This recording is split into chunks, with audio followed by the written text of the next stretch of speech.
జుంటి తేనె దారల కంటే ఇది ఏందంట, మధురమైనటువంటిది. పాలు పంచదారల కంటే తీయనైనటువంటి మాటలు ఎప్పుడు విన్నా కూడా తీయగానే ఉంటాయి.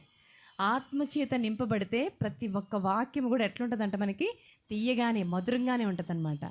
అయితే చూద్దామండి, ఈ యొక్క యోబుని మొదట ఆశీర్వాదించిన దానికంటే ఎట్లుందంట యోబు, ఒక్కంతు కాదంటే ఎంతంట, రెండంతలుగా ఆశీర్వాదించినాడు. అయితే రెండంతలుగా ఆశీర్వాదించి తనకి మొదట ఉన్నటువంటి బిడ్డల్ని కోల్పోయినాడు కదా. అయితే రెండవసారి ఇచ్చినటువంటి బిడ్డలు 13వ వచనం, ఎంతమంది వాళ్ళు? మరియు అతనికి 7 కుమారులను 3 కుమార్తెలను కలిగిరి. అయితే అతడు పెద్దదానికి ఏం పేరు పెట్టాడు? ఏమీమా అని పేరు పెట్టాడు. ఏమీమా అని పేరునకు పావురము. ఏంటండి? పావురం యొక్క గుణలక్షణాలు ఎంత శ్రేష్టమైనవంటే చాలా ఉత్తమమైనటువంటి. పావురాన్ని ఎప్పుడన్నా చూసారండి?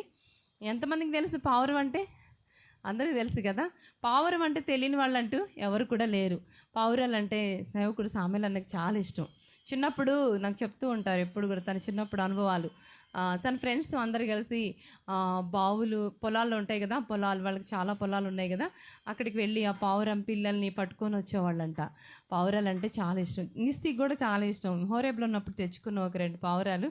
మళ్ళీ వీబీఎస్ వచ్చిందని వీబీఎస్కి వెళ్ళిపోయేటప్పుడు అన్న ఎముకలు ఊరక గణపవరం అన్న వాళ్ళకి ఇచ్చేస్తాము.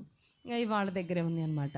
అయితే పావురాలు ఎలా ఉంటాయంటే అసలు ఎంత చక్కగా ఉంటాయో. పావురం దేనికి గుర్తు?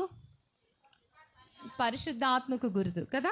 ఈ పావురము ప్రభుని యేసుక్రీస్తు బాప్తిస్మం తీసుకొని ఒడ్డునకు వస్తున్నప్పుడు ఏం వాలింది తన మీద? పరిశుద్ధాత్మ పావురం వలె ఆయన ఇక్కడ వాలుతూ వచ్చిందనమాట. అయితే పావురం అంటే పరిశుద్ధాత్మకు గుర్తు. అంటే దేవుడు ఇక 2 ఆశీర్వాదంలో తనకిచ్చినటువంటి కుమార్తెల్లో పెద్దదాని పేరు ఎమీమా కదా.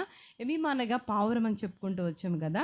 అంటే దేవుడు అలాంటి ఆ యొక్క ఎమీమా అని పేరు పెట్టినప్పటికీ నా పేరుకు తగినట్లుగా ఆ పావురం వలె ఆమె జీవించిందంట ఆమె కుమార్తె. పెద్ద పెద్ద భక్తులు చెప్తుంటారు, ఎమీమా అనే పేరు నాకు పావురమైనప్పటికీ ఆమెలో అంత సౌందర్యం కనపడిందంట. ఇప్పుడు అన్ని పక్షాదుల కంటే కూడా పావురం ఎలాంటిదని చెప్తూ ఉంటాం మనం, నిష్కల్మషం. అంటే దానిలో ఏ మలినము ఉండదు. చాలా మంచి మనసున్న పావురము. ఆ పావురాలతో కొంచెంమంది గత దినాల్లో ఏం చేసేవాళ్ళంటే ఉత్తరాలు కూడా పంపించేవాళ్ళు కదా. ఆ మెడలో దారం కట్టి ఒక లెటర్ రాసి దానికి అలా కట్టేసి అలా వదిలేసేవాళ్ళు అనమాట. అంటే అక్కడికి వెళ్ళి ఆ లెటర్ని అందించేదనమాట. అయితే వార్తను తెలిపేదనమాట ఈ పావురం కూడా. అయితే ఈ పావురాన్నిగా తను ఎందుకు పెట్టాడంటే చూద్దాం. ఇక్కడ చూడండి 15వ వచనం చూడండి.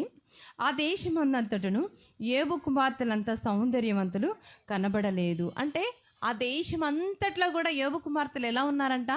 సౌందర్యముగా ఉన్నారంట. అంటే ఆ ఊరికి కాదు, వీధికి కాదు, ఆ ఇంట్లో అందరిలో ఆమె ఒక్కతే అన్నట్టు కూడా కాదు. ఒక్కతే కాదు, ఆమె కుమార్తెలు 3 కుమార్తెలు కూడా 3 కుమార్తెలు. అందులో ఒక ఆమె గురించే చూసుకుంటున్నాం ఇప్పుడు. అయితే దేశం అన్నంతటా కూడా ఆమెకన్నంత సౌందర్యవంతులు ఎవరు కూడా లేరంట, కనబడలేదు. అంటే ఎక్కడన్నా చూద్దామేమో.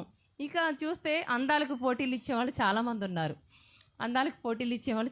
ఇప్పుడు చాలామంది అందాల పోటీల్లో కదా.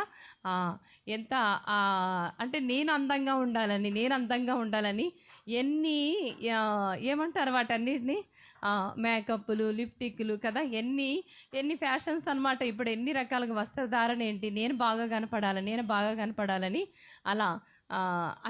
అట్లా అందాల పోటీలు ఇస్తారనమాట. కానీ అది మానవులుగా వారు ఏం చేస్తారు, వారు అలంకరించుకొని ఆ అందాన్ని కనపరుచుకుంటారు.